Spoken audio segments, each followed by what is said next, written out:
Welcome. I am your host, the Arkutec, and we're going to kick it off. But before we kick it off, I need everybody at home to do me a favor. I need y'all to say eyes wide, ears wider. Okay, I think y'all ready now. I want you to put your hands together for Angelique Ambers.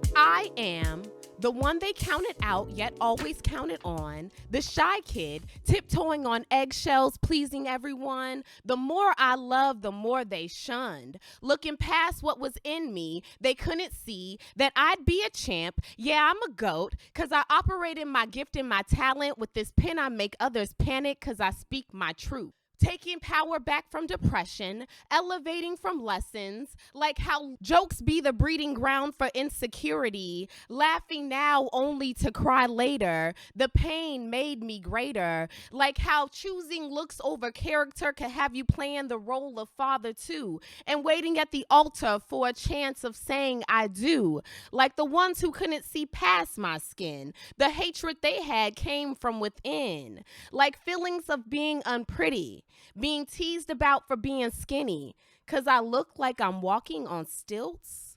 Word curses spoken against me almost killed my purpose and erased my vision.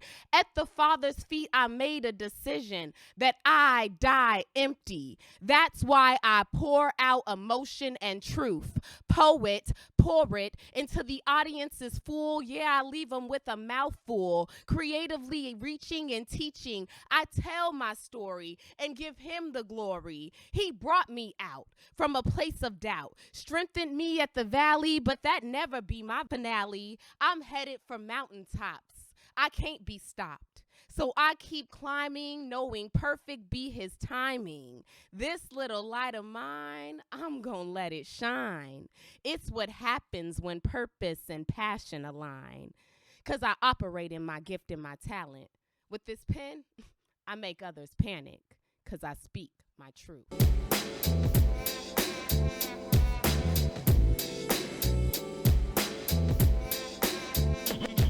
Coming up next to the stage, we got Vai Shakoor.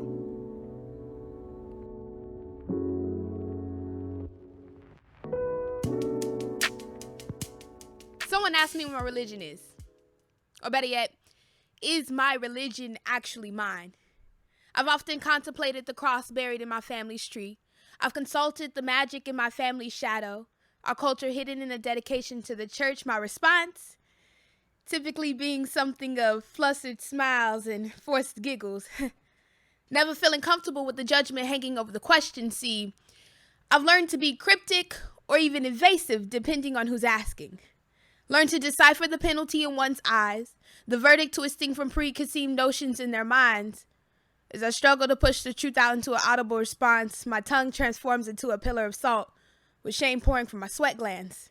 Scared my energy might emit what I won't emit, like how I'm less gospel song and more protection mantra. Less frankincense and myrrh and more Palo Santo and sage. How I'm less cross necklaces and more Ankh earrings. Less 10 commandments and more 7 principles. Less communion wine and more palm libations. How I will sit and meditate for hours only to pray the next. Confronted with the belief that God didn't create me to be this way. That spirituality is the devil's work. But my God be found past the boundaries of church walls, bent kneed and pewed, seen too much corruption, little girls shamed into submission of something they don't understand, explained that is the only way. Forgiving all but the forgivable, that their trauma is punishment for not believing enough, and if you find reason to hate your life, then maybe you didn't deserve it anyways. God found me hiding in wounds from someone else's vengeance, gave me solace amidst the chaos where angels and ancestors coexist, taught me to read messages and listen through the silence, said that being prophet don't be different than channeling through cards, said I be built for this, that I be made to push through. Carrying everyone's sorrow hasn't been too much for me to bear, but I was never properly equipped for the empathy and pain flowing through me. So I prayed he would lift this weight. And instead, He replaced my vertebrae with crystals, placed chakras through my body, encased my heart with jade, and enhanced my vocal cords with sodalite, fixed my crown to remind me that I be put here for a purpose. I've learned to create a guideline for myself. 1. When asked what your religion is, strive not to make the inquisitor comfortable in their own interrogation. Rather, stand firm in your evidence too. When told, it be demonic. Fight the urge to hold a mirror to their own actions. Rather, ask them if they are aware that their practices stem from hoodoo, that the tongues they speak in be the same ones our ancestors do. They be baptized in the same water, and the God that they worship is the same one that allowed him to heal us. 3. When asked, will I teach my daughter this savageness? Inform them that the world will teach her that enough. And I rather play protector than persecutor. When she asks me, I will not force feed the Bible down her throat. I will make sure she could taste more than just the scripture on her page. I will let her know that she has a choice, that she can hold both in her hands if she so chooses. I'm still learning to be comfortable in myself. Still learning to trust the choice that God gave me, and sometimes I find it hard not to revert back, to accept the punishment that some would wish to give me, and sometimes I worry that praying isn't enough. That is, till I feel the magic flowing through me. Dance in the rhythm of the spirit and know that God be with me.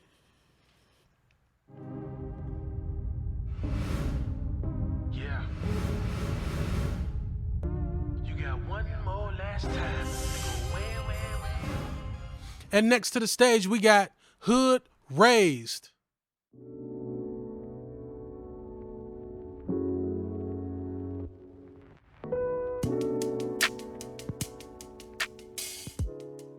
A black hero is a badge I choose to wear with honor. As opposed to being a savage or a monster, just think, we lost the panther and the mamba. So it's time to turn our homes into Wakanda. I'm both blunt and fire. Blunt and fire, but I'm never filled with ganja. I'm a skilled monster, filled with honor, half T'Challa, half Killmonger. And put a target on your art and your heart is the type of nonsense that people bring. So being focused on your own growth has to be a conscious thing, so I stay breaking that X off my chest like the Wakandan king. That leaves me lost in my own sentiment. I got a responsibility to keep my people in tune by being a lead instrument. That means I got to manufacture and implement a consistent need to spit. Sometimes it's frustrating. I be like, man, I don't need this. Then I think, so many people that can drown or swim, and I'm one of the few who leads a ship. So I show leadership, and whenever I speak, only substance leave these lips. And the naysayers, I leave them fuming. Because I'm Marvel from Shy to DC. I'm half mutant, half metahuman. And you've been playing. So I level up like Super Saiyans with sayings that super and mediocrity's a pet peeve. Got me moving fluidly like jet skis. To the name rest where the best be. In the potency of dopeness so pure hardcore fiends can inject me. They only project me to be the head grinder, headliner. Never a background dude. I never back down dudes. All I do is smack around crews. I relax around noon, come back around 2, ask they want a round 2. And watch them duck and cover their face, because that's what clowns do. Because I've awakened. Hide your mics, conceal your booths. Wordplay like the Virgin Mary, untouched but it still produce life. Because I come off the top like ceilings and roofs. With the type of weapon you don't conceal to shoot, because my brain is quick with it. So my tongue be slick with it. Then I confuse these dudes like I'm writing trick lyrics. And I'm leagues above these cats that only spit to jet digits, because being complex with it is a prerequisite. There's a method to my madness. I'm in this for the artistry. It's fuming for my bloodstream. These words are a part of me. I shoot straight to the point like a verbal form of archery. So when I sneeze on your flows, the industry has a part of me. Because God bless me. Though he didn't tell me directly, in my life report card, he sat me down and checked me. Said if you're going to do it, make sure you do it correctly. So I'm going to spit till I'm in heaven and see if the Lord let me take it back to the reason why we do this in the first place. And that's being a black hero. A badge I choose to wear with honor. As opposed to being a savage or a monster. Just think, we lost the panther and the mamba. So it's time we turn our homes to Wakanda. Thank you.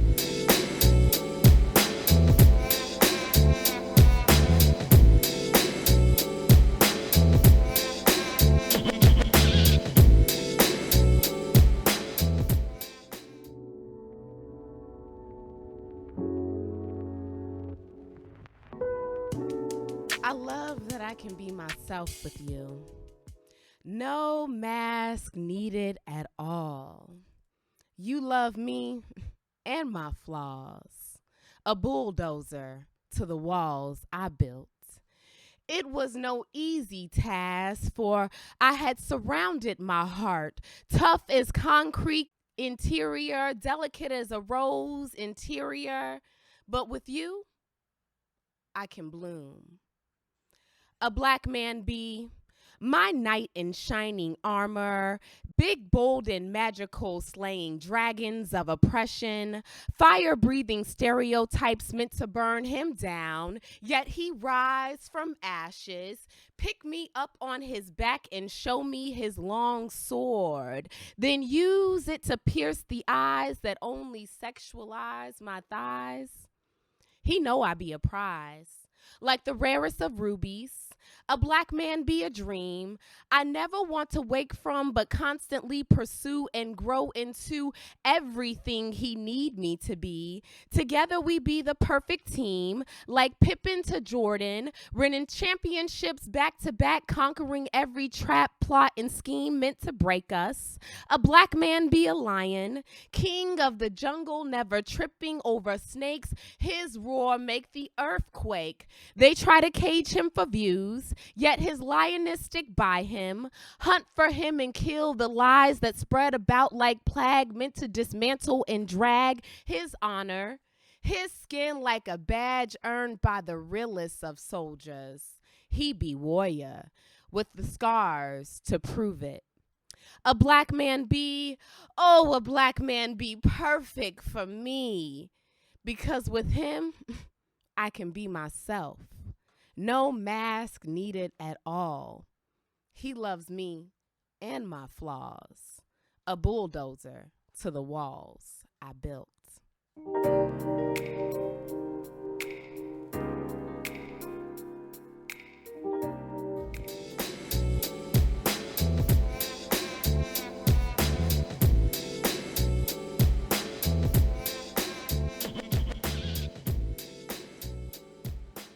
An open letter to the white community from a black body.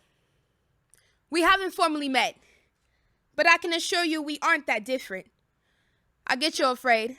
The way these limbs remind you of shadows from your past, or the way these eyes seem a little too close for target practice, or the way this tongue just might remind you of words never said, but your actions have meant. See, I am flesh and bone. Same bone as you, crack under pressure be diamond, say without pressure just be rock, black coal meant to kneel on, meant to be on, say coal ain't worth nothing without a little pressure to turn it profit, but I guess the value depends on how much blood money your country can run on, and how fast a black body can transform from human to fertilizer. Dear white community, what's it like to be privileged with multiple instruments? To force the inner workings of someone you don't control, please. This windpipe can't be tuned from the outside. Can't you see you are crushing me? I'm starting to forget what oxygen tastes like. My lungs can't function with this burning in my chest. The blue sky is starting to turn black, but I guess that's your way of making sure I read colored written on my forehead. You tell me to relax. Like I ain't trying. Like I haven't tried. Like that will make the pain go away. This spine wasn't meant to carry your weight. It's already carrying my history. I'm not resisting. I'm just shaking with fear. It must be why it's called the nervous system. Why do you insist on destroying me inside and out? Make this body unrecognizable to even the earth that birthed it. Find joy in the way my spirit is broken. The way the Creole runs scared off my last breath. The way Baba Legba is waiting for you now. God can't help you now. I wasn't meant to bend like this. An open letter to the white community from a black body. We haven't formally met, but our greetings have always been more than handshakes. They have been open invitations to my newly casketed home. I hope you made it comfortable enough for me to be forgotten, and you to feel safe. That's that piece.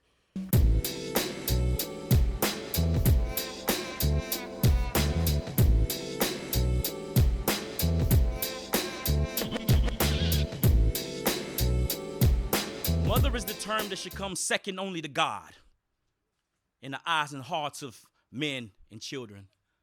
Love, honor, compassion, respect should come along as standard feelings, but love, or should I say the lack thereof, is the emotion that left this man standing, yet still shaking and reeling.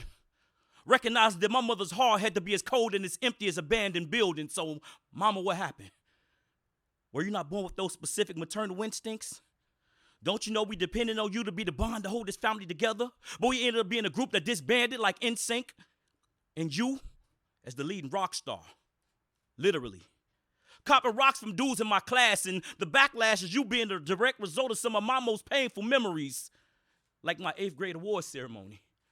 When I was one of 3 students to receive the certificate from the president, totally proud of what I had accomplished. So in celebration, I invited some of my best friends back to our residence. And we were in my room, kicking it and shooting the breeze till it was time for them to leave because it was getting late. And I opened up my bedroom door to a shocker to you, holding one nostril with your face down into a plate, inhaling this white substance into your face. I don't think you realize what your carelessness did to me. Or recognize how cruel kids could be.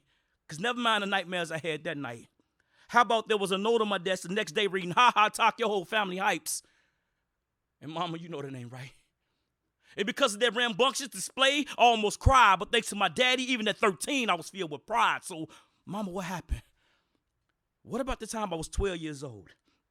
And my cousin's 27-year-old baby mama was having sex with me. So I came to you confused and crying. What you do? Looked me dead in my eyes, laughed at me, and told me, "Boy, you lying." And then one till she got busted molesting another one of my cousins that you paid attention to what it is that I had to say. By then, it was too late. It was 3.5 years later. I was 15 years old with a baby on the way. Even in my relationships, mama. Don't you know the love that I was missing from you? I was seeking from other women when I was meeting them. But since I didn't know how to recognize real love, I didn't know how to reciprocate real love. So in the end, I ended up mistreating them. What about the time it was time for you to get your system clean? Because you was ready. Or so it appeared. We went through the whole rehab process, along with my prayers and my cheers, and against my better judgment and my fears, I let you come stay with me. Then 2 weeks later, you and my rent money mysteriously disappeared. And I know it's against good Christian laws to have ill will in your heart towards someone that you harbor. And the good book says to always honor their mother and their father. But in my mind, these basic principles always seem to stand out. Because, mama, you burned me one too many times. So how many times must a man get his hand burned before he realizes he can't stick his hand out? Your actions affect me now, ma, after 30 plus years. I would be at these sets and hear these poets telling stories about them and their super mom, and it make me jealous of my poetry peers. I would hear things like, "Yeah, my mama did," or "My mama does," or "My mama is," or "My mama was." And the harsh reality is the more I tried to love my mama, the harder my mama's actions shoved. You should never want your child to live through some of the things that I've lived through. And the hardest thing is that you don't even seem to be sorry, because if you did, then maybe I could forgive you. But daddy, my daddy, he did the right things. He was always an intricate part of my life, especially when he went through his own trials, tribulations, and his man tests. He taught me how to cook, clean, wash, sew, have integrity. He said the only thing I had to depend on a woman for was sex. But if you're ready to get your act together, I'll open my arms and welcome you back gladly. But if you continue to hurt me, your grandkids, and yourself, I'm going to keep celebrating Mother's Day with my daddy.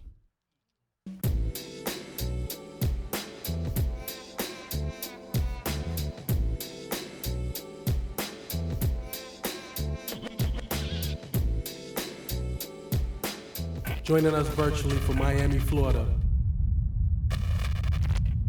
Nyah Lavina. These Arizona skies.